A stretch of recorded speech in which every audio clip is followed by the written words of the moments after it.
Mr. Speaker, I rise today to discuss the importance of the Build America 250 Act, the Surface Transportation Reauthorization that the House Transportation and Infrastructure Committee is marking up today during National Infrastructure Week.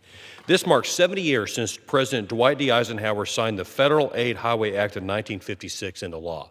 For Kansans, that anniversary carries special meaning. President Eisenhower understood that a strong transportation network was essential to the safety, commerce, and unity of the United States. His vision helped connect a growing country and gave future generations a highway system that changed the way Americans live, work, and move. 70 years later, America's transportation needs have changed, but Congress' basic responsibility remains the same. We have a duty to maintain a surface transportation system that allows people and goods to move across this country safely, efficiently, and reliably. The entire House Transportation and Infrastructure Committee has been hard at work for over a year to ensure the Build America 250 Act delivers for American travelers. This is one of the few major bills that we take up on a regular schedule, and it has historically been bipartisan because every district in America relies on roads, bridges, rail, airports, and freight movement. That is especially true in rural America.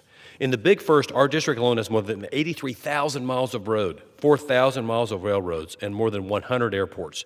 That infrastructure supports the farmers, ranchers, producers, manufacturers, small businesses, schools, hospitals, and families that keep our community strong. We also have 11,172 bridges, more than any other congressional district in the country. That is why I'm especially proud of our legislation provides the largest investment in our nation's bridges in American history.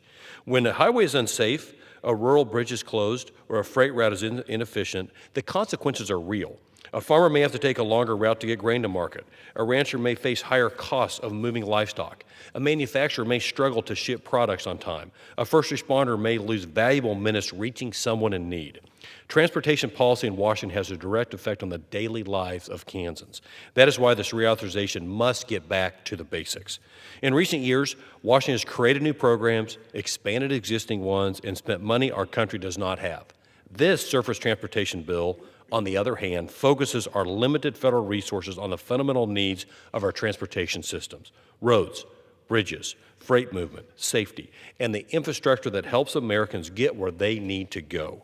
One of my top priorities is maintaining and expanding flexibility in federal highway programs.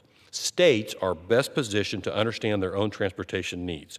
Kansans should not be forced into the same mold as New York or California. A rural road that carries wheat, cattle, school buses, and ambulances serves a very different purpose than a major urban corridor. Federal policy should respect those differences. The Build America 250 Act provides states and local communities with the flexibility to direct resources where they need it most. It also helps ensure taxpayer dollars are used effectively instead of being tied up in Washington-driven mandates that do not fit local realities. Finally, we're addressing the long-term solvency of the Highway Trust Fund. The trust fund was created to provide a dedicated revenue source for the construction of the interstate highway system. It was built on user-pays principle, with federal fuel taxes serving as the main funding source. That principle is still the right one, but the current model is no longer sustainable. American vehicles have become more fuel efficient, and some Americans even drive electric vehicles. That is why our legislation updates the Highway Trust Fund, ensuring owners of electric vehicles still contribute to the maintenance of the roads that they also rely on. We are preserving the conservative idea that those who use the system help pay for it, while modernizing the way we keep our trust fund solvent and focused on our core mission. Mr. Speaker, America is a nation that builds. That spirit helped President Eisenhower, a proud Kansan, leave a transportation legacy that still serves our country today. The House Transportation and Infrastructure Committee is honoring that legacy by focusing on the basics, respecting states, spending taxpayer dollars wisely, and strengthening the roads, bridges, and freight networks that keep America moving. I urge my community colleagues to support the Build America 250 Act going forward. Thank you, Mr. Speaker. I yield back.